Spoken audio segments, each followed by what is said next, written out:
मुझे कल एक ऐसी घटना हुई, उसके बाद मुझे लगा कि मुझे थोड़ा सा आपके साथ डिस्कस करना चाहिए अभी जो मुद्दा चल रहा है कश्मीर वाला।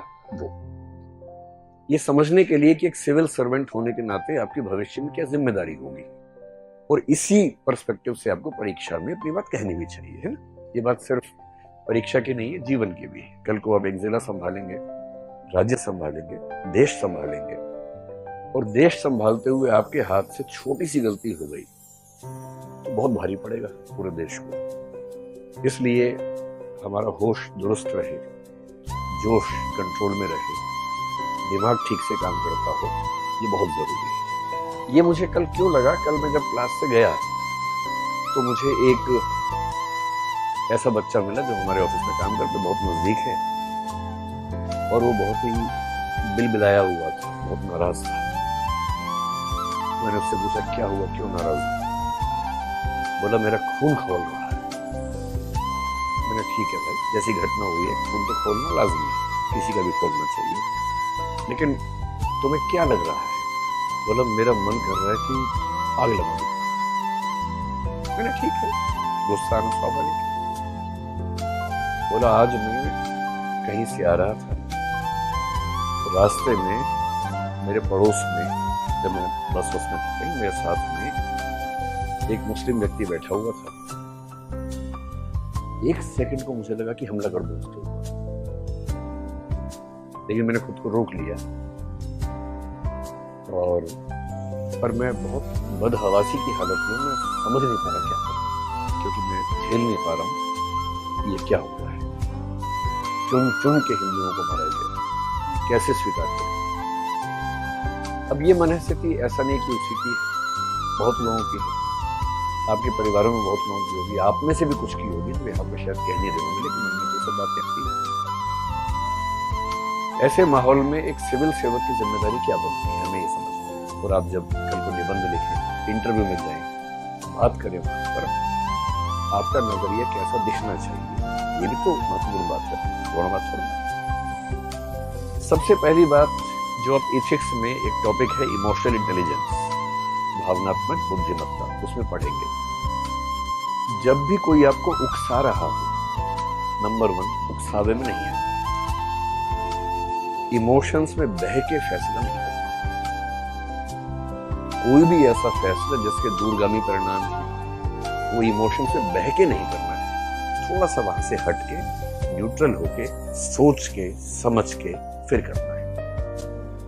तो जब जब मन में ऐसा भाव किसी के आए, एक बार थोड़ा सा वहां से खुद को हटाना और गहराई में सोचना। सोचते कैसे हैं? जब आप क्यों हुआ, कैसे हुआ, किसने किया, उनका क्या पर्पस था, कहीं मैं उनका पर्पस पूरा तो नहीं कर रहा, मुझे क्या करना चाहिए। जब आप इस तरह से चीजों को ब्रेक करके सोचते हैं तो आप एक अच्छे लेखक भी बनेंगे, एक अच्छे इंटरव्यू के उम्मीदवार भी बनेंगे, एक अच्छे सिविल सर्वेंट और अच्छे नागरिक भी बन जाएंगे। तो उसको मैंने कल थोड़ा संक्षेप में समझाया, तो मुझे उस समय लगा कि मेरी जिम्मेदारी है कि मैं कम से कम क्लास में आप लोगों से भी बात करूं, और आप लोग अपने अपने परिवार के लोगों से बात करें। जब माहौल बहुत खराब हो तो अपने हिस्से का माहौल ठीक करना तुम्हारी जिम्मेदारी है। हर व्यक्ति तक तो हम नहीं पहुंच सकते, पर जहां तक पहुंच सकते हैं वहां तक कम से कम माहौल को ठीक करना, समझना, समझाना बहुत जरूरी है। जब भी ऐसा हो तो पहले सोच के देखिए कि कौन है जिसने ये किया। और समझदारी का मूल लक्षण पता है क्या है? आप चीजों को अलग कर पाते हैं, चीजों को मिला के एक नहीं करते हैं। जो चीजें अलग अलग हैं उनको अलग अलग करके देख पाने की क्षमता आपके अंदर है। ये किसने किया होगा, कौन होगा? और इसका सबसे सिंपल तरीका समझने का क्या होता है? जिसको इससे फायदा होगा उसने किया होगा। अभी एक पर्सपेक्टिव ये चल रहा है कि पाकिस्तान ने किया है, कुछ लोग ये पर्सपेक्टिव बना रहे हैं कि सारे मुसलमानों ने मिलकर ऐसा किया है, मुसलमान लोग चाहते हैं कि हिंदुओं को मार दिया जाए। और जो इमोशनल लोग हैं बहुत ज्यादा, उनको भड़काना सबसे आसान काम दुनिया में होता है। अगर हम 2 ऑप्शन लेके चलें, एक लेके चलें कश्मीर के मुसलमान, एक लेके चलें पाकिस्तान। भाई पाकिस्तान को एक कह रहा हूं, पाकिस्तान भी एक नहीं है। पाकिस्तान की आर्मी अलग है, पाकिस्तान की सरकार अलग है, पाकिस्तान की जनता अलग है। कश्मीर के मुसलमानों को ऐसा करने से क्या फायदा होगा? फायदा होगा या नुकसान होगा? नुकसान होगा। इतने सालों की दहशतगर्दी के बाद 1980 के दशक के अंत में जो माहौल बिगड़ा, तब से बिगड़ा ही हुआ था। 2019 के बाद जब 370 को एब्रोगेट किया गया, तब भी कहा गया कि माहौल बिगड़ेगा, पर माहौल लगभग स्थिर रहा, संभल गया। कई साल तक केंद्र शासित प्रदेश के रूप में शासन चला केंद्र के माध्यम से। अब वहाँ इलेक्शंस भी हो गए। जनता की डिमांड पता नहीं थी, यानी क्योंकि कई वहाँ के लोगों ने ये भी कहा कि हमें तो ऐसे ही ठीक लग रहा था, बिना बात के इलेक्शन करवा दिया आपने। पर ठीक है, जनता का रिप्रेजेंटेशन होना चाहिए, इलेक्शन हो गया। उसके बाद अगर आप डेटा देखें, और एक सिविल सर्वेंट की पहली पहचान है कि वो डेटा देख के बात करता है, हवाई बात नहीं करता है। पिछले 2 सालों में जम्मू कश्मीर में टूरिस्ट जो गए उनकी संख्या 22 लाख से 25 लाख थी, और पिछले साल 2.5 करोड़ की संख्या 10 टाइम्स बढ़ोतरी हुई वहां के पर्यटन में। और वहां का मुख्य उद्योग तो वही है, पर्यटन ही, टूरिज्म है। इस साल भी उम्मीद थी कि पर्यटन बहुत बढ़ेगा। गर्मी थोड़ी पहले आ गई। गर्मी पहले आने का मतलब वहां का टूरिज्म बढ़ेगा, क्योंकि अप्रैल में ही जो इलाका आमतौर पर मई जून में आबाद होता था, वो अप्रैल से ही आबाद होना शुरू हो गया, क्योंकि गर्मी ज्यादा हो गई, लोग जाने लग गए। वहां का टूरिज्म बढ़ने से क्या हो रहा है, वहां के लोग खुशहाल हैं। और ये इमोशनल हो के ये कहना कि हमारी जमीन है, भारत छोड़ दो, भारत वाले चले जाओ, वो 2 दिन की बात अलग है। पर जिस देश से आपको रोज रोजी रोटी मिल रही हो, आप चाहेंगे कि उस देश के साथ आपका संबंध अच्छा रहे। कोई भी चाहेगा। पेट भरा रहेगा तो आप सब बातें कर सकते हैं, पेट ही खाली होगा तो क्या बात करेंगे। और ऐसे रिपोर्ट्स में 3-4 दिन से पढ़ रहा हूं कि जो बेरोजगार युवक वहां पर पाकिस्तान के आतंकवादियों को बॉर्डर क्रॉस करवा के कश्मीर के अंदर लेके आते थे, उनमें से एक भी उपलब्ध नहीं है, क्योंकि उन सबको रोजगार मिल गया। उनको उस काम के लिए मिलता था 5,000 रुपए, आजकल वो हर महीने 40-50 हजार रुपए कमा रहे हैं, केवल टूरिज्म की वजह से। जितने होटल थे सब भर जाते, अब क्या करें, लौटाएं कैसे? तो वहां के लोगों ने अपने घरों में एक कमरा निकाल दिया टूरिज्म के, गांवों तक में निकाल दिया कि सस्ते में हो जाएगा। थोड़ा दूर जाके रहेंगे गांव में, घर के अंदर लोग रखते हैं कि टूरिज्म डेवलपमेंट होता रहे। और जिस चीज से पूरे राज्य की इकोनॉमी चल रही है, कोई अपने पेट पे लात क्यों मारेगा? इस बात से दिक्कत किसको हो सकती है? कश्मीरी मुसलमानों को दिक्कत है। ये हो सकता है कि उनमें से कुछ लोग किसी के बहकावे में आए होंगे, ये हो सकता है, क्योंकि लोकल सपोर्ट के बिना इतना बड़ा हमला नहीं हो सकता, ये बात भी सही है। लेकिन जनरली वहां का समुदाय क्यों चाहेगा कि 2.5 करोड़ टूरिस्ट जो आ रहे हैं, इस बार उम्मीद 3 करोड़ की वो कर रहे हैं। अब तो पिछले 2 दिन से जो हालत है वहां पर, कि जो पहलगाम स्विट्जरलैंड था वो बन गया घोस्ट सिटी जैसा, पूरे शहर में को नजर नहीं आता। कौन चाहे?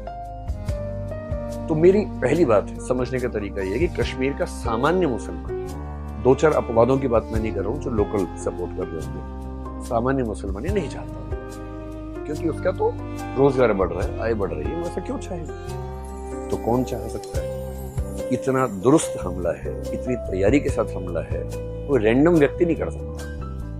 कोई व्यक्ति रैंडमली जाए मार दे। भाई, जिनके सिर पे कैमरे लगे हुए हैं और जो लाइव टेलीकास्ट कर रहे हैं, उसको एडिट कर रहे हैं ऑन द स्पॉट और भेज रहे हैं अपने आकाओं को, और जो इतनी बड़ी बड़ी भारी भारी बंदूकें आराम से संभाल पा रहे हैं, जो किसी से पूछ रहे हैं तुम्हारा धर्म कौन सा, हिंदू, सीधे मार दिए सिर पे। इतने ठंडे खून के साथ किलिंग करना मजाक नहीं होता है। कभी आप IPS बनेंगे, पहली बार किसी को मारना पड़ गया ना, कई दिन नींद नहीं आती उसके। जो इतना कोल्ड ब्लडेड मर्डर करता है, इसका मतलब वेल ट्रेन्ड व्यक्ति है, उसको ट्रेनिंग कहां से मिली होगी? तो ट्रेनिंग कौन देगा? सीधी सी बात है, पाकिस्तान से मिली होगी। ये मान के चलेंगे। पाकिस्तान को क्या दिक्कत है? पाकिस्तान की जनता को मेरे ख्याल से कोई दिक्कत नहीं है। जनता में कुछ मूर्ख हर देश में होते हैं, हमारे देश में भी, उनके देश में भी, जो बिना बात के बिलबिलाते रहते हैं, भारत को बर्बाद कर दो, यहाँ भी पाकिस्तान बर्बाद कर दो, पाकिस्तान को खत्म कर। अरे खत्म करके वो लोग कहाँ जाएंगे? कहीं तो रहेंगे ना भाई। यहाँ आ गए तो और तबाह हो जाओगे आप। अच्छा है वहां पर, लेकिन खत्म कर दो। ऐसे क्यों खत्म कर? वो रहते हैं, ठीक है, रहेंगे बस, हमें परेशान ना करें, हमें क्या दिक्कत है? क्या पाकिस्तान की सरकार को दिक्कत है? हो सकती है, लेकिन मेरे ख्याल से फिलहाल जिसको दिक्कत है वो वहां की आर्मी। और आर्मी को क्यों दिक्कत है? सिंपल है, समझिए क्यों दिक्कत है। आपको IR भी पढ़ेंगे, सिक्योरिटी पढ़ेंगे, ये सब आपके पाठ्यक्रम की चीजें। क्यों दिक्कत है? एक तो पाकिस्तान एक फेल्ड स्टेट की स्थिति में जा चुका है, कटोरा लेके दुनिया भर में भीख मांगता है, पैसे नहीं। जहां आटा 600 रुपए किलो हो चुका हो और हालत खराब होती जा रही हो, आम पाकिस्तानी के पास खाने पीने के पैसे नहीं। और जब खाने पीने के पैसे ना हो तो उस देश में गृह युद्ध भड़कना बहुत आसान होता है। सिविल वॉर न भड़के तो लोगों को इमोशनली फूल बनाना बहुत जरूरी होता है। तो जब जब किसी देश में जनता परेशान होती है, शासकों की कोशिश होती है कि किसी मामले में उलझा दो। और जब भी युद्ध का मौसम बने, हो सकता है कि किसी देश में इलेक्शन होने वाले। एक शायर ने बड़ी खूब पंक्ति कही है, सुनिए आपकी पंक्ति वो वाली। तो उन्होंने कहा, सरहदों पर तनाव है, पता करो क्या देश में चुनाव है। क्योंकि लोगों को इमोशनल बना देंगे, चुनाव होगा, उसका फायदा मिल जाएगा। इस समय पाकिस्तान की सरकार क्राइसिस में है, तो पाकिस्तान की सरकार को चुनाव हो या ना हो, जनता का ध्यान भटकाने की जरूरत है, इसलिए वैसा कर सकते हैं। फिर कुछ दिन पहले वहां पर एक घटना हुई बलूचिस्तान को लेकर। पाकिस्तान पेट से है, बलूचिस्तान कभी भी हो सकता है। बधाई हो, बलूचिस्तान हुआ है। ये खबर ये बात ताली बजाने के लिए है। रियल सिचुएशन ऐसी वहां पर इस समय चल रही है। 2-3 बच्चे होने की उम्मीद है। इधर सिंध ओवरड्यू है, कभी भी खबर आ सकती है। तो लेकिन ये खबर जल्दी आने वाली है। ये प्रीमेच्योर बेबी है, थोड़ा जल्दी 7 साढ़े 7 महीने में लगता है कि ऐसा होता है कभी कभी, प्रकृति के अपने उसूल होते हैं। अब उनको लग रहा है कि सोचो किसी देश के अंदर ट्रेन हाईजैक हो गई। भाई फ्लाइट फिर भी समझ में आता है, ये फ्लाइट में 2 लोग चढ़े लेके चले गए, ट्रेन तो जमीन पे है, इतनी लंबी वो ट्रेन हाईजैक हो गई। कितने लोगों को मार दिया, सेना कितने लोगों को मार दिया। पूरी दुनिया भर में थू थू हो रही है कि आपसे अपने देश में ट्रेन नहीं संभल रही है।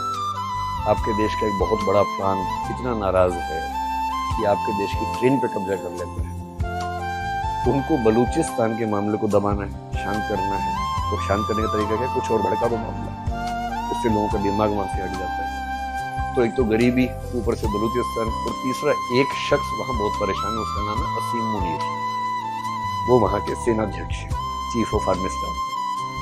अगर उनकी बैकग्राउंड थोड़ी सी आपको पता हो, भारत से गए थे जब भारत और पाकिस्तान बटे थे, उस समय भारत से उनका परिवार गया था पंजाब से। पंजाब के मुसलमान जो होते हैं, पंजाबी मुसलमान इस बैकग्राउंड से हैं। इमरान खान के दौर में उनके नजदीकी थे, ISI के चीफ बनाए गए थे। ISI का बेसिक काम है भारत को परेशान करना, उसके चीफ थे। फिर इन्होंने कुछ ऐसी बड़ी मिस्टेक कर दी कि उसके बाद इनको पनिशमेंट पोस्टिंग देके बहुत खराब पोस्टिंग में भेज दिया। अब जैसे इमरान खान की सत्ता पलटी, नवाज शरीफ के भाई है, तो नवाज शरीफ के निर्देश पे कहते हैं कि उनको पाकिस्तान का सेनाध्यक्ष रिटायरमेंट से 2 दिन पहले बनाया गया, एक्सटेंशन देके। और इसलिए बनाया गया कि इमरान खान के दुश्मन नंबर 1 है इस समय। इमरान खान और उनके समर्थक इस समय पाकिस्तान की नाक में दम किए हुए लगातार, बात बात पे राजधानी घेर लेते हैं और ऐसा लगता है कि राजधानी कब्जे में है इमरान खान के लोगों के। तो इमरान खान फैक्टर को दबाने के लिए सेना का प्रमुख ये व्यक्ति बना। और इसके मन में एक परेशानी हमेशा से भारत को लेके, इसने कुछ दिन पहले ऐसी एक स्पीच दी भी थी जिसमें भारत के हिंदुओं को अटैक किया कि हिंदू लोग हमसे अलग हैं, हम एकदम अलग हैं, हम एक हो ही नहीं सकते हैं, इस तरह की बातें की। जो एक हिंट अपने आप में था कि कुछ तो पक रहा है। और इनको ये समझ में आ रहा है कि अगर युद्ध होते रहेंगे तो आर्मी का महत्व रहेगा, युद्ध नहीं होंगे तो आर्मी का महत्व खत्म। कश्मीर से लोकल सपोर्ट 0 हो चुकी है। और धर्म का मुद्दा कि धर्म के नाम पे राज्य अलग होगा, देश अलग होगा, लोग नहीं करना चाहते, लोग शांत हैं, उनको रोजी रोटी मिल रही है, उनकी लोकप्रिय सरकार के इलेक्शन भी वहां पर हो चुके हैं, तो लोग क्यों आंदोलन करेंगे, क्यों क्रांति करेंगे? और इसलिए आप पहली बार देखेंगे इस हादसे के बाद कश्मीर के मुसलमानों ने बहुत सारे मोर्चे खोल के विरोध किया। दिल्ली के जामा मस्जिद के शाही इमाम ने विरोध किया। और जो ऐसी पार्टियां भारत में जिनको लेकर लोग कहते हैं कि वो एकदम प्रो मुसलमान हैं, एंटी हिंदू हैं, वो वैसी साहब हों, खुल के समर्थन किया भारत सरकार का कि हम देश के साथ हैं, देश का हर मुसलमान संगठन इस समय खुल के वोकली देश के साथ खड़ा हुआ है। ये वो बार बार कह रहे हैं कि उनको कहना जरूरी भी है, उन पर शक है, उनका कहना लाजमी है, और कह भी रहे, खुल के कह रहे। इतना होने के बाद भी यदि हम आपस में नफरतें बढ़ा लेंगे तो इसका मतलब हमसे बड़ा कोई मूर्ख नहीं। उनकी साजिश ये है कि ऐसी कुछ घटनाएं कर दो कि कश्मीर के अंदर फिर से हिंदू मुसलमान इतना हो जाए कि कश्मीर की जो डेवलपमेंट थी, जो कश्मीर के लोग हिंदुस्तान का हिस्सा मन से बन रहे थे, वो ना बन पाए। फिर पटरी से उतर जाए सारा प्रोसेस, जो इतनी मुश्किल से पटरी पे आया है, सारा उतर जाए पटरी से। हमारे देश की देखिए सबसे खूबसूरत बात क्या है, कहते हैं कि भारत में भी इस समय सांप्रदायिकता ज्यादा है। मैं खुद इस बात से सहमत हूं कि हाँ, इस समय माहौल में पहले की तुलना में थोड़ा सा दबाव ज्यादा रहता है। पर एक बात पे जो गर्व करना चाहिए वो ये है, आप इमेजिन कीजिए कि पाकिस्तान या बांग्लादेश में वहां के माइनॉरिटीज ने वहां की मेजोरिटी के 25 लोगों को मारा होता तो पूरे देश में क्या हाल होता। हमारे देश की सबसे बड़ी उपलब्धि ये है, 3 से 4 दिन इस घटना को हो गए, पूरे देश में एक जगह भी दंगा नहीं हुआ। किसी देश की मेजोरिटी के 27 लोगों को मारा जाए, 25 लोगों को मारा जाए, बेरहमी से मारा जाए, और पूरे देश में एक भी दंगा फसाद नहीं हो, इसका मतलब है कि वो देश अपनी मूल प्रकृति में हिंसक नहीं है, मूल प्रकृति में चीजों को समझता है, समझदार है, और सबका गुस्सा कुल मिला के पाकिस्तान को लेकर है, न कि भारत के लोगों के बीच की खाई की तरफ। अब ऐसे मामले में सॉल्यूशन क्या है? अगर कोई आपसे पूछे कि ऐसी स्थिति में अगर आप होते समाधान करने वाले, सॉल्यूशन करने वाले, तो आप क्या करते?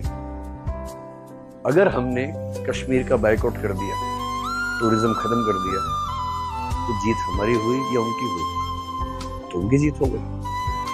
तो सही समाधान क्या है?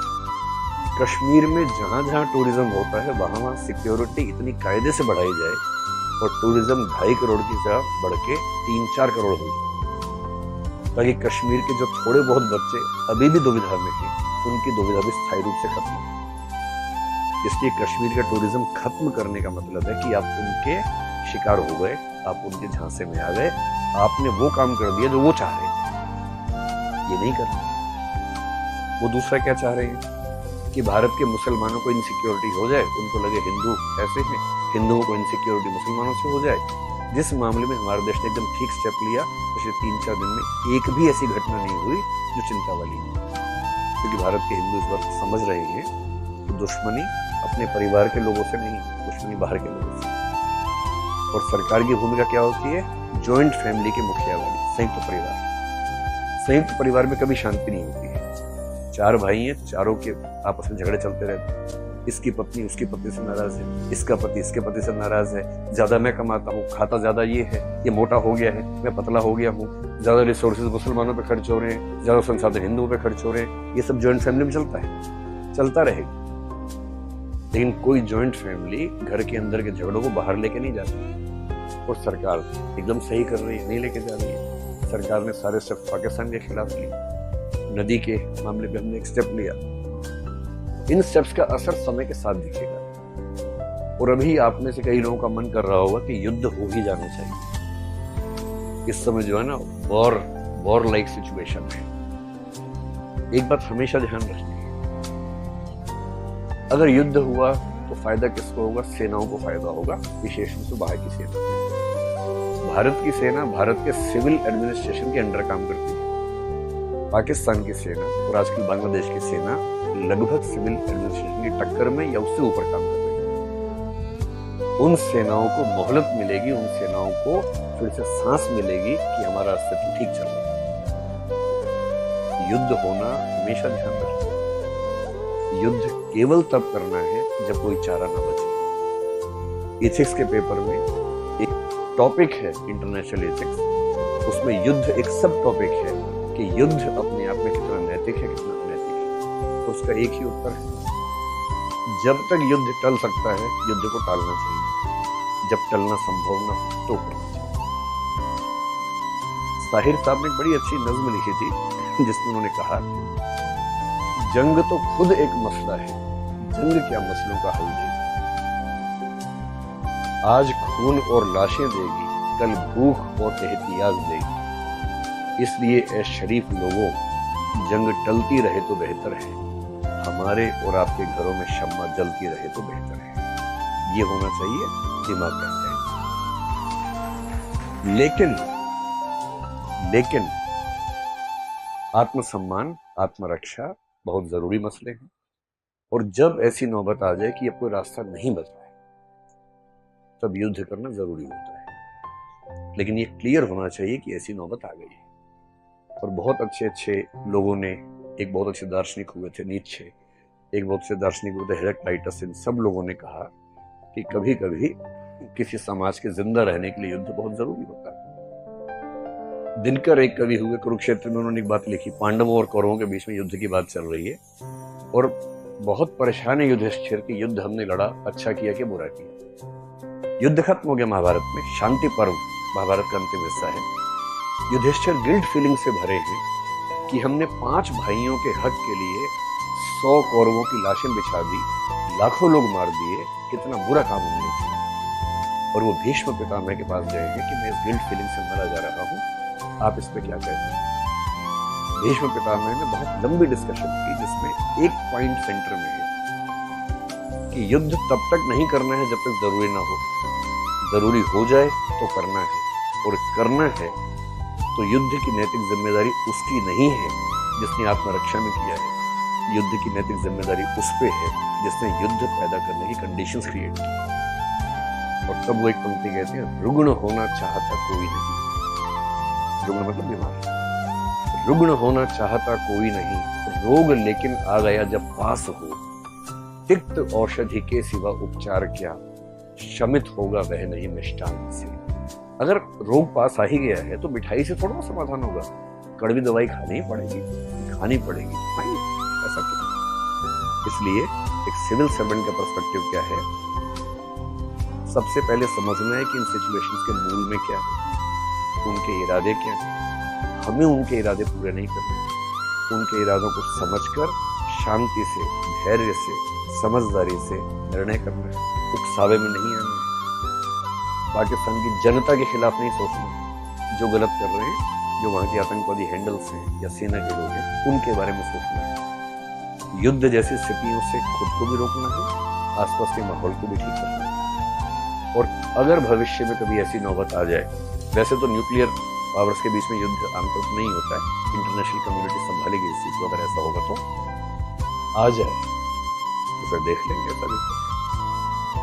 और एक हमारे बड़े अच्छे शायरों में वाहिद अली वाहिद नाम के, बड़ी सुंदर कविता लिखी है। और ध्यान रखना है, धर्म से मुसलमान, और कविता लिखी है भारत के सम्मान में, बड़ी शानदार। क्योंकि दिक्कत है कि हमारे दिमाग में पाकिस्तान और मुसलमान कई बार समानार्थक बन के आता है। ये गलती भूल के भी नहीं करनी।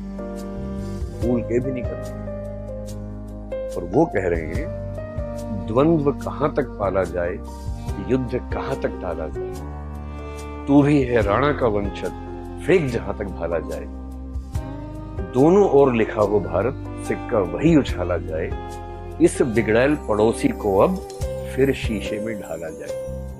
तो बिगड़ैल पड़ोसी को ढालना पड़े, ढाल देना चाहिए, लेकिन मिसप्लेस्ड एरोगेंस से बचना है। गुस्सा उस पे करना है जिस पे करना चाहिए, उसका नाम लेके किसी और पे नहीं करना है। एक समझदार नागरिक होने की ये बुनियादी जिम्मेदारी है। और मुझे उम्मीद है कि हम सब, भाई आप तो कल को देश संभालेंगे ना, अभी खुद को संभालो, पहले खुद को संभाल के परिवार को संभालो, अपने आसपास के माहौल को संभालो, कल को देश को संभालो। और युद्ध अगर इमोशंस में होने लग गए तो दुनिया में कोई बचेगा नहीं।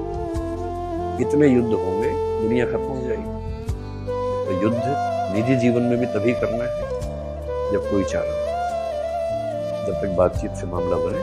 और अच्छा युद्ध बंदूकों से नहीं होता है, मनोविज्ञान के स्तर पर इंटरनेशनल कम्युनिटी को साथ लेके होता है, जो हमने कर लिया है पहले। अगर चीन और बांग्लादेश को भी कमेंट करना पड़ ही गया फाइनली, इसका मतलब है कि नैतिक दबाव हमने दुनिया भर में बना दिया है। युद्ध होता है आर्थिक स्तर पर। कमर तोड़ने का तरीका बंदूक नहीं होता है, कमर तोड़ने का तरीका इकोनॉमी को हिलाना होता है, जो हमने पहले स्टेप्स ले लिए।